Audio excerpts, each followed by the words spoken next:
வளங்கள் பாதுகாக்கப்படாமல், மக்களுக்கு வகுக்கப்படும் திட்டங்கள் சரிவர சென்று சேராமல், வன்முறைகள் தழைத்தோங்கி லஞ்சமும் ஊழலும் தலைவிரித்து வீழ்ந்து கொண்டிருக்கும் அனைத்து நாடுகளிலும் பள்ளி பருவம் முதலே திருக்குறள் பாடமாக வைக்கப்பட்டால் குறையற்ற சமூக பொதுவுடைமை சமூகம் அமையும்.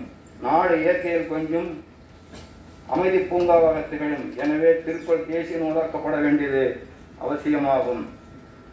ஆய்வு முடிவுரை. வள்ளுவரின் வாழ்வு நெறிகளையும் ஒழுக்க நெறிகளையும் பின்பற்றினால் நாடு மேன்மையுறும் என்ற நோக்கில் பெரியார் வழியில் திருக்குறள் தேசிய நூலாக அறிவிக்கப்படுவது அவசியம் என்பது ஆய்வின் மூலம் சொல்லப்படுகிறது. மேலும் திருக்குறள் நெறிகளை மக்கள் கடைபிடித்தால் சமத்துவ சமுதாயம் உருவாகும் என்பதும் ஆய்வின் மூலம் தெரிய வருகிறது. இந்த ஆய்வின் தொடர்ச்சியாக பெரியார் பார்வையில் திருக்குறளில் பகுத்தறிவு சிந்தனைகள், பெரியார் பார்வையில் திருக்குறளில் சமூகநீதி சிந்தனைகள் போன்ற தலைப்புகளில் ஆய்வுகள் மேற்கொள்ள பரிந்துரைக்கப்படுகிறது. வணக்கம், நன்றி.